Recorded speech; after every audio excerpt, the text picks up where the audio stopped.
Welcome to Business Innovators Radio, featuring industry influencers and trendsetters sharing proven strategies to help you build a better life right now. All right. Well, we are here for a fun series. I'm real excited. This is actually our first interview for Women's History Month, and we are focused on the theme Choose to Challenge. And I have a special guest, Nancy Sebastian Rasay DeCastro. And what's so exciting about this interview is we met when we were kids, and it has been over 40 years since we've seen each other face to face. So this is just an honor and a blessing. We met in Italy. So it's amazing how Facebook and social media has reconnected us, from across the miles, right, Nancy? Yes, it's just been great. Social media has been amazing, amazing. Great to see Luana again. Thank you. So what we want to talk about is, we're celebrating women's. So for you, Nancy, why do you feel that it's real important for women to be celebrated and for us to celebrate one another? Well, we've come a long way, Luana. It's been great since it's about time. It's about time. We've come a long way. Especially for women. It's about time, especially when we have a vice president who's a woman, and that's such an amazing feat for women. Our first vice president, a woman. It's just incredible. Yay. So proud of her. So that's an amazing feat. Women in the military these days. I was in the military. I served in the military. We have women generals now.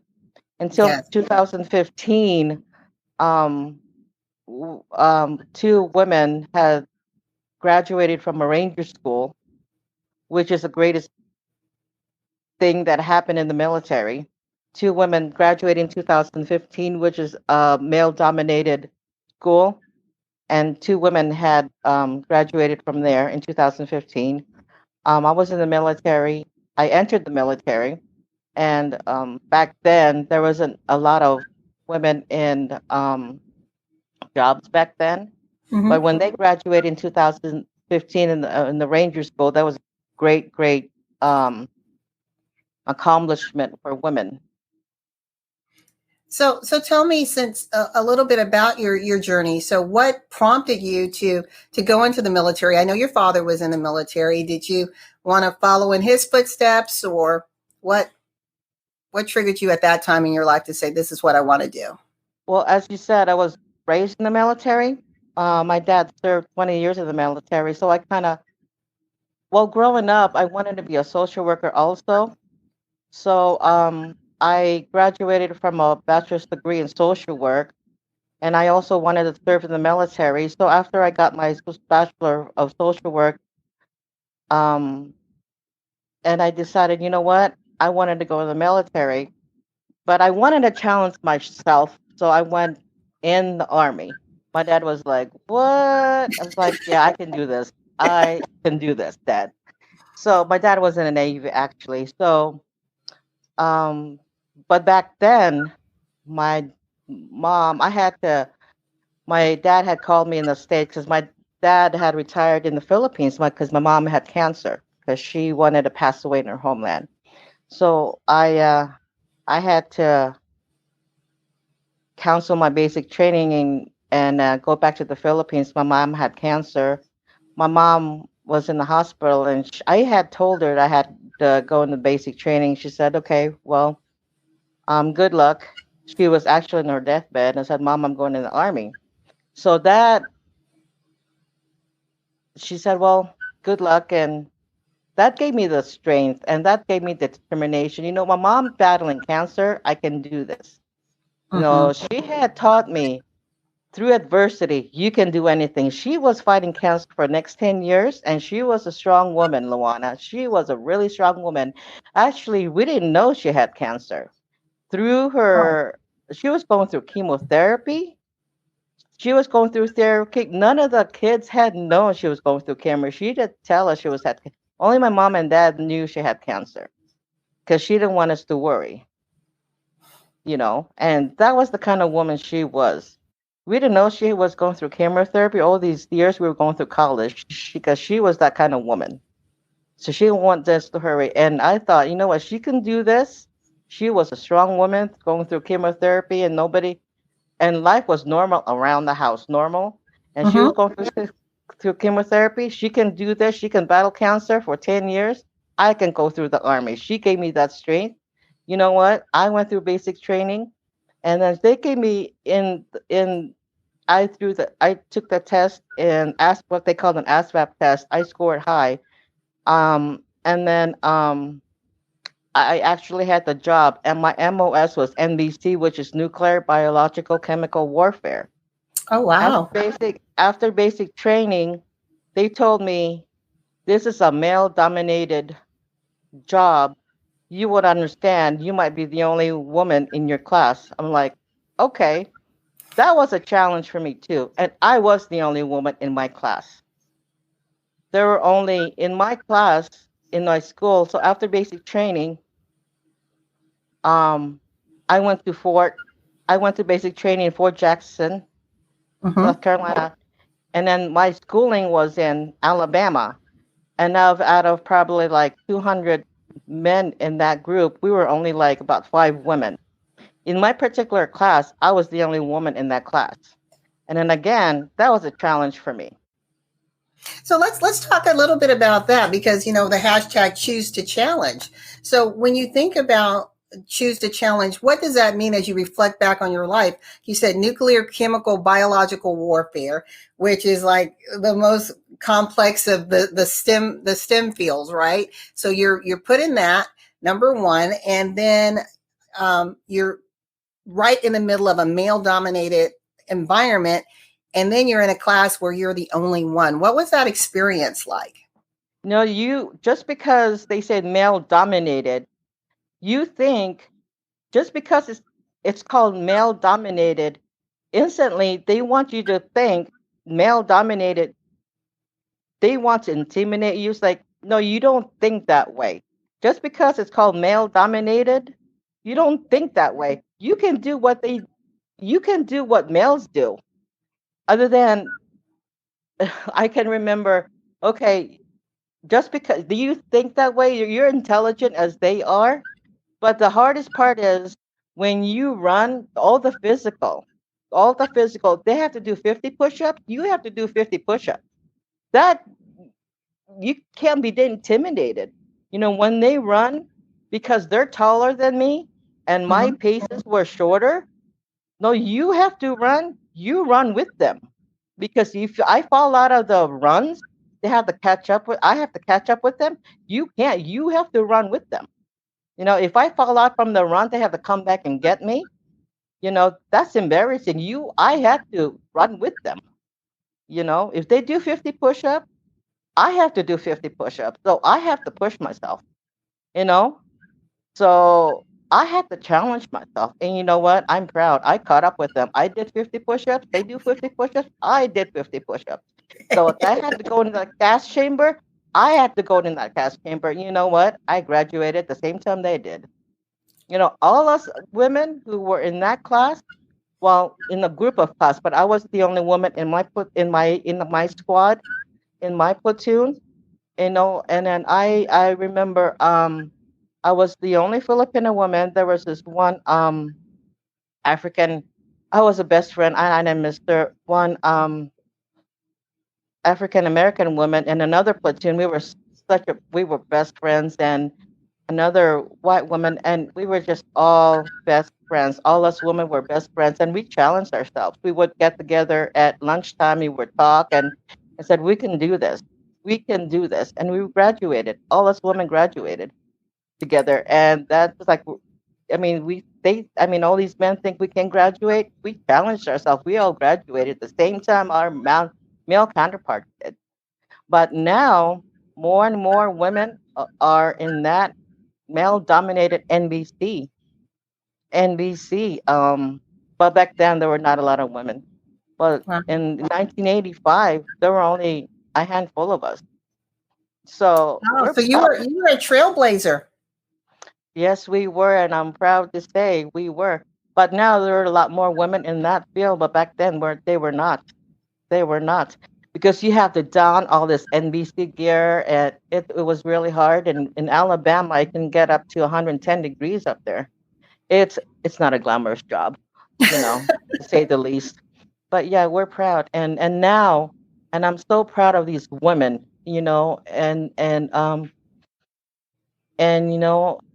I'm so proud of these two women who graduated from Ranger School, and they're now and they're piloting Black Hawk helicopters, and they're pilots now, they're generals now in male-dominated field. I'm so proud of these women are, commanders and generals and leading men into war fields, and I'm just proud of them, Now, so when proud. you, how did you stay in NBC throughout your entire career?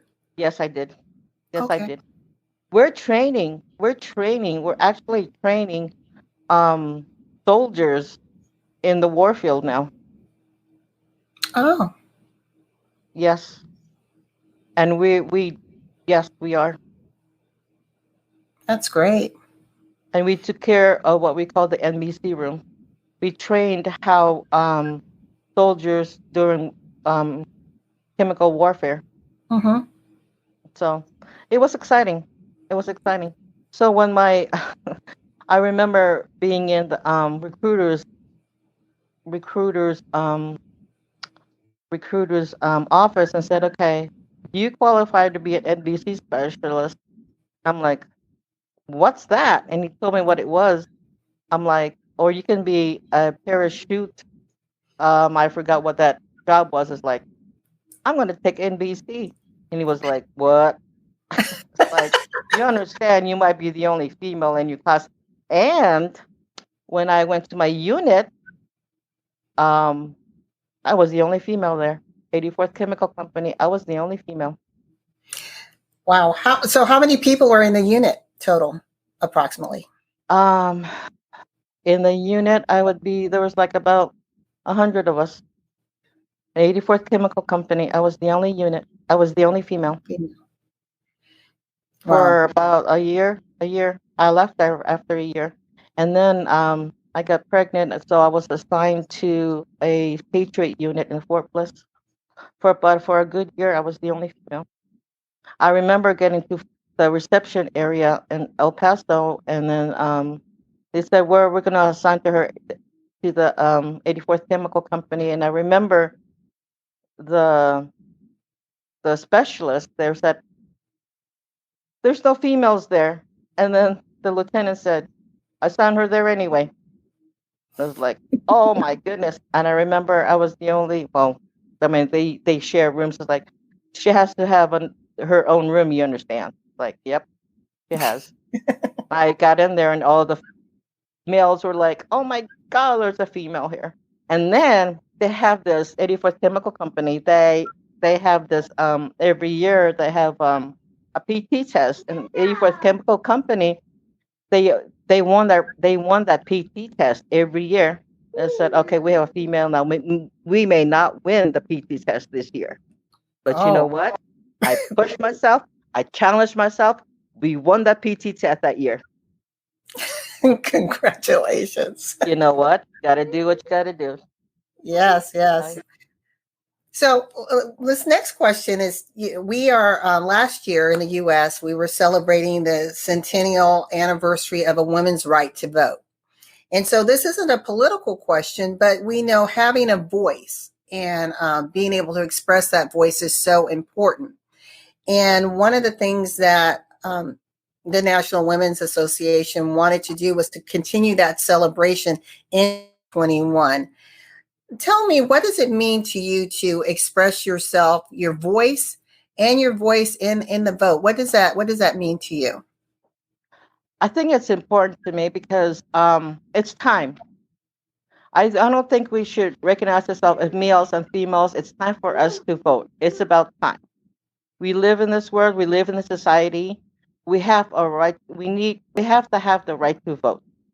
We live in a society. It's time for us to vote. You know, it's Yeah. about time. It's about time. We live in this society. We work in this society. It's time. It's time. We are not the minority. We live as equals. We contribute to this society. It's time. Yes. I was when I was doing some research just on, the women's suffrage movement, and the one thing that it's well, history, depending on who writes it, they'll tell you the story as they want you to know it. But the one thing that we don't hear a lot about are the unsung heroes in the whole Exactly. suffrage movement, the Asian Americans that were behind the movement, the African American women behind the movement didn't get the right to vote until years later. Exactly. Exactly. I don't care if female. The women, African Americans, Asians. We're not the minority anymore. We're equals. You know what I mean? Yes. We're equals. We're Yeah, human beings. exactly. I'm tired of hearing Asian Americans, African Americans, yellow, black, pink, women. We are equals. Equals. Everybody. Human beings. We are the child of God. Everybody. You know? Yeah. Can you imagine how amazing the world would be if we took out all these labels? Exactly. Bingo. You hit it on the dot. You hit it on the dot. We are all child of God. Equals. Yeah. Equals. Equals. So, Equals. so tell me, you told us a little bit about your mom. With your mom, and maybe she is the woman. Who is the woman that you feel most influenced you in your life and still influences you today? It's definitely my mother. Her strength, her faith in God. That's where I think all of our kids, I think my siblings would agree with us, our mother. You know, um, she gave us a strength. She taught us treat others as you want to be treated. Um, Challenge yourself, go out of your comfort zone. Um, Pray for others. Always pray for others. You know, um, have faith in God. Um, no matter what comes to you, and give thanks for your blessings, whatever you have, even though it's such just a little thing in your life. Just thank God for everything that you have. Everything that you have, even if it's such a little thing. Thank God for all your blessings that you have. I And love that. When we think about gratitude, um, that is so important. It's like the moment you exactly. start being thankful. And be content for what you have. Just be Exactly. I content. was just going to go there. Yes. Exactly. And just be content. Because if you want more and more and more, you'll never be content. Be happy for what you have. Even the little things, just be thankful for what you have. Just be content. Because if you're always seeking for that bigger and bigger, you'll never be content. And that's what I've taught my kids too, Luana. Just be content for what you have. Just be content. Yes. Be content. Thank God for all the blessings that you have, and you'll be happy. And be happy. It's what you it's what you have, and you'll be happy. You know what I mean? It's what you Exactly. be, and be positive for everything. Be happy. It's like what that song says. Just be happy. Be positive, Yeah. and be positive. Be And positive. I like that. Like the story that you share with your mom, life hits us and we know it throws us curves. Exactly. And even like you said, through the journey, she and your dad made a decision that we're not going to tell the children right now. We're going to continue to create a normal life. And I know, just as you're saying, throughout her journey, she was grateful for every single moment. And one of the Everything. things that celebrate you, we're telling the women, celebrate the now. What is happening right now? Exactly. And that's what it is. Celebrate now. Celebrate now. Not tomorrow. Celebrate today. And I think we are celebrating today because she said, you know what? And this is what I thought about what my dad told me too. If you have the money, if you save, yes, it's good to save for tomorrow, but if you have the money, travel today.